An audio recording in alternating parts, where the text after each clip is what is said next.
when I was around 12, I spent New Year's Eve at my friend's house whilst our parents went out to a restaurant in a nearby town. The house was old and pretty isolated, and to be honest, scared the crap out of me. You had to drive up a long, overgrown track to reach it. A lot of my other friends at school would say the house was haunted, and it was actually featured in a ghost book, if I remember rightly.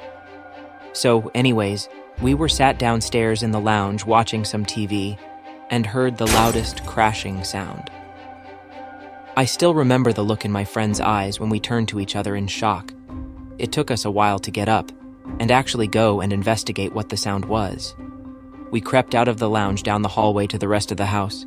The crashing sounded like it came from upstairs, so we headed up to check it out. When we got to the top of the stairs, there was a breeze coming from somewhere. It was cold, like ice cold. We moved down the hallway upstairs towards the wind and turned to go down another corridor. Bear in mind, this house was massive.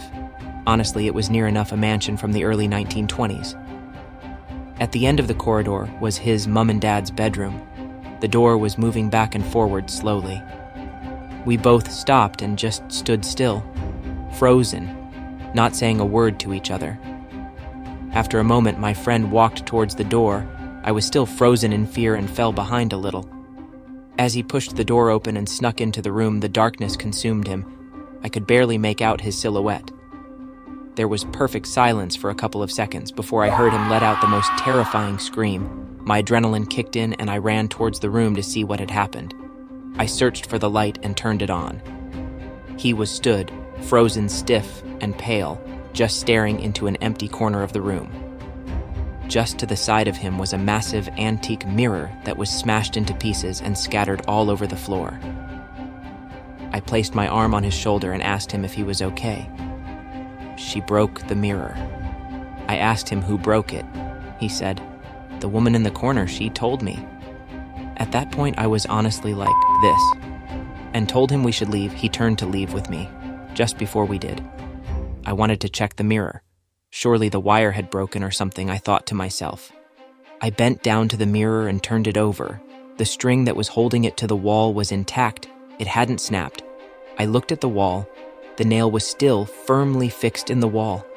At that point, I was so terrified, I told him to ring his parents and tell them to come home. We waited outside the front door until our parents arrived back from the restaurant. My dad and his went straight up to the bedroom to check it out. When they arrived and saw the broken mirror, they sort of pushed it off and said we were up to no good and playing a game that got out of hand.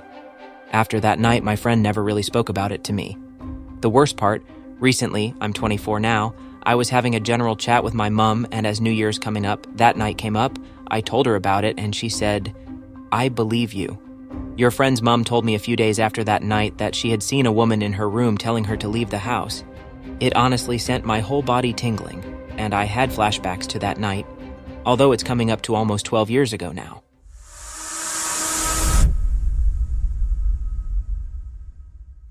Three of my friends and I were spending the night together on New Year's Eve about a year ago, and we decided we wanted to spend the night in a tent outside, really close to the woods.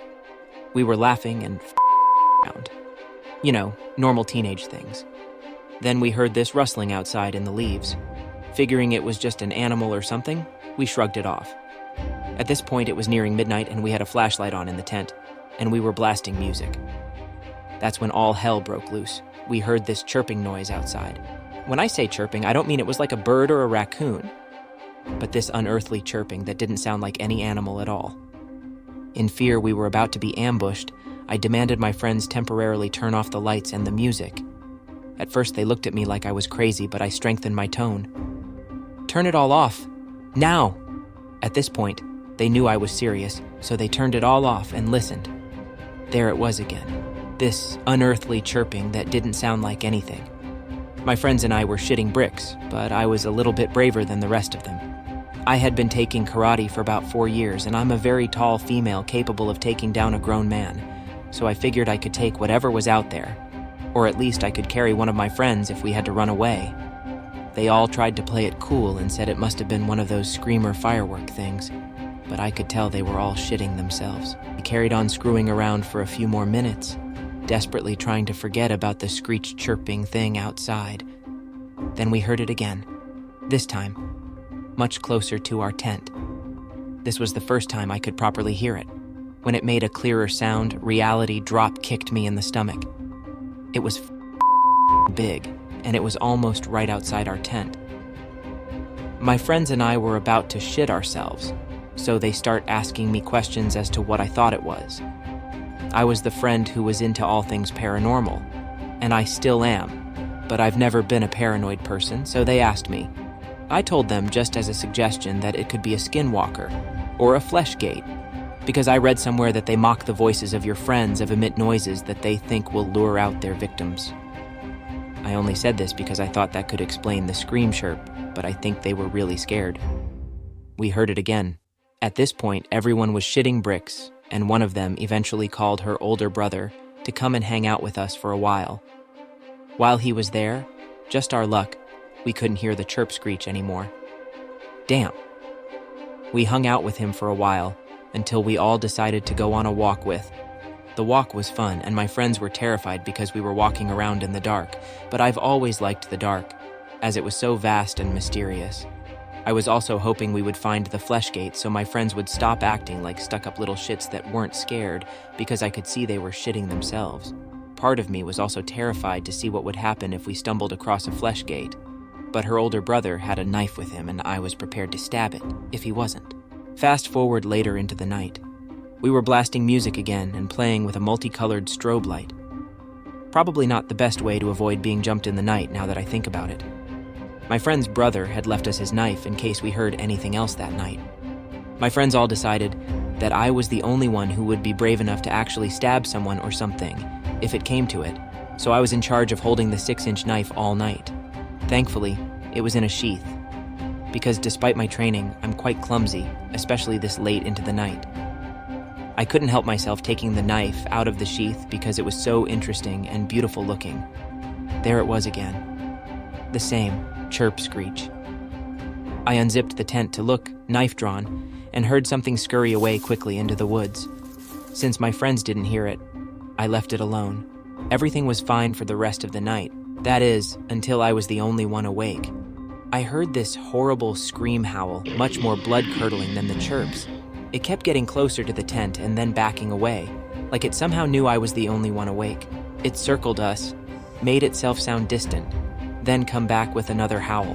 One of my friends briefly awoke and told me it was probably someone having a party, but I could tell she was just saying that so she could get the sleep she desperately needed. Me, however, I could go for 3 days straight without having to sleep once. I was perfectly fine without sleep unless I had a long day of school the next day or something. Believe me when I say, I didn't let my guard down once. I listened to this thing in the location the cries took place. I wasn't about to let some flesh gate or some shit come and kill my friends, and I on a night that was supposed to be fun. I drew the knife a few times and practiced slashing the air in case it attacked, but it never did. The just spent hours taunting me, trying to draw me out. I was incredibly tempted to run out there, just to get a look at it, but I knew that was exactly what it wanted, waiting for me not to be in a group so it could pick the threat off, then my friends. There was no way in hell I would let it anywhere near my friends. The older brother had left to go to a friend's house later that night as well, and the friend we were all staying with lived with her grandma, no strong men. I lived around the neighborhood, and both my mom and my dad were home. My dad is a big guy, standing at 6'2" and strong as hell, but it would be too far to run. I couldn't go out there to see what it was even if I wanted to. Even though I'm pretty damn fast, I was weak considering how late it was and I would become this thing's prey. Knowing this, I just laid back, knife at the ready, listening in absolute horror. You don't know what true vulnerability is until you're on the outskirts of the woods in a tent with 3 lives in your hands, while some paranormal creature is hunting you, teasing you, and you only have a close combat weapon that you're not even certain would put a scratch on it. I sat there in silence until around 6 in the morning when I was certain it had stopped. I couldn't take it anymore. The damn thing had driven me insane. My work there was done, as I was certain it was gone.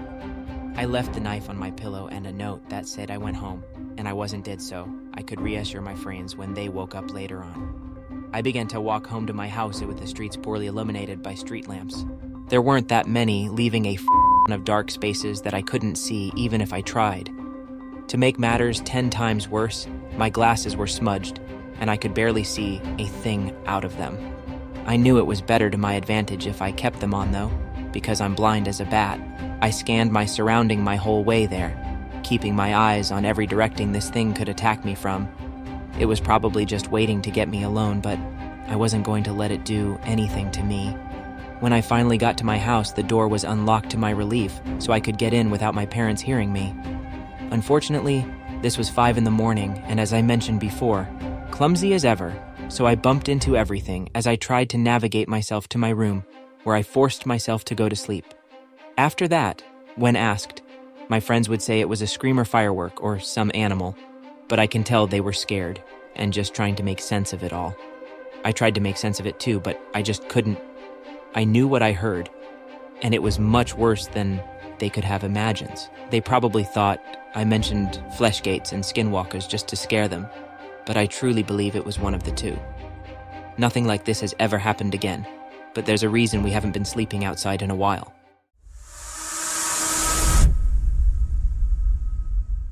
This happened on New Year's Eve of 2021 when I was 17 on a now-deleted app called It's Me.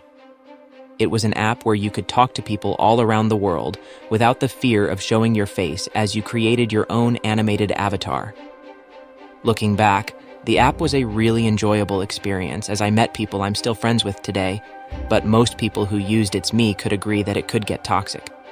Many users, including myself, trolled parties, which were basically live streams where a host could allow 3 other people to be talking with them, and the party's guests could comment in the chat.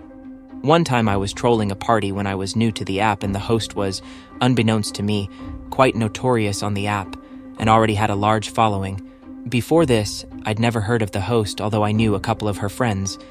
Her name was Kaylani, and mine was Seleni's. Not my real name. Usually, the people I trolled didn't have the reaction I wanted, like arguing back.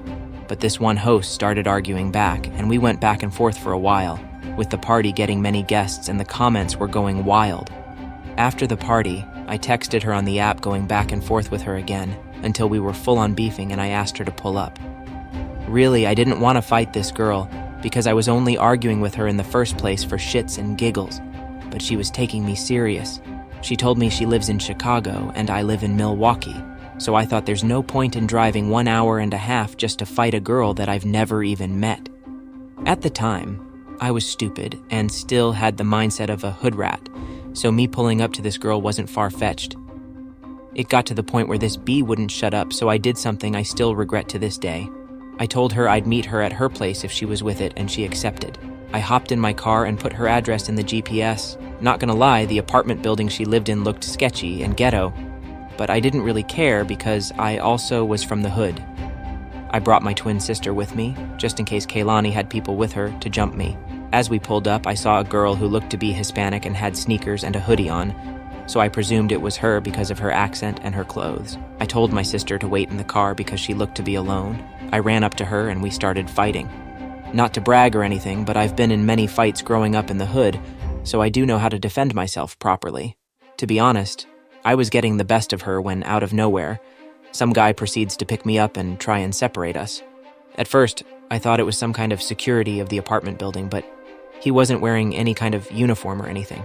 Actually, he looked quite a mess looking back, and he reeked of alcohol too. He managed to somehow separate us, even though at this point I was going batshit, and Kaylani was still trying to get little hits in. By this time, my sister came out of the car when she saw the guy getting involved and presumably Kaylani's friends who came from inside the building trying to hold her back. After we were separated, the guy literally starts dragging me to a rusty, beat-up black Honda that was parked nearby. I started fearing for my life and screamed my sister's name. She came sprinting, but the guy had already opened the trunk and threw me in, trying to shut the trunk. I was kicking and screaming, but he was really strong and managed to shut the trunk. My heart practically stopped when I felt the car speed off. I can still remember my sister's screams for help. We drove for 5 minutes and I'm claustrophobic, so I was frantically trying to get out the tiny trunk. I was texting my sis, and luckily she informed me. She had called the police already and she was following the car. After a few minutes, the car stopped and he lifted the trunk and dragged me by my hair into some house that looked run down and dirty from the outside. He practically threw me into the house, and I saw my sister running after the guy with a baseball bat we brought just in case anything bad was to happen. She managed to get one good hit on the man with the bat, but he kicked her off and locked the door. Even though I heard sirens nearby, I was still terrified of what he was going to do to me. He dragged me into some room in the back of the house, and the whole time I was fighting him off as best I could. The police burst in a couple seconds later, however, and tackled the man. Surprisingly, he didn't resist and was quite calm, letting them handcuff him. I was reunited with my sister, and in that moment, I realized how precious life can truly be. Ever since that day, I changed for the better. Me and my sister no longer beef with anyone, and we've definitely grew up in the past year. After the incident, Kaylani left the app. I decided to call it Quits Me soon after as well, because many people I was cool with starting moving on, and I wanted to leave the memory of that day behind. I never told anyone on It's Me what happened, not even my friends, as I was afraid no one would believe me.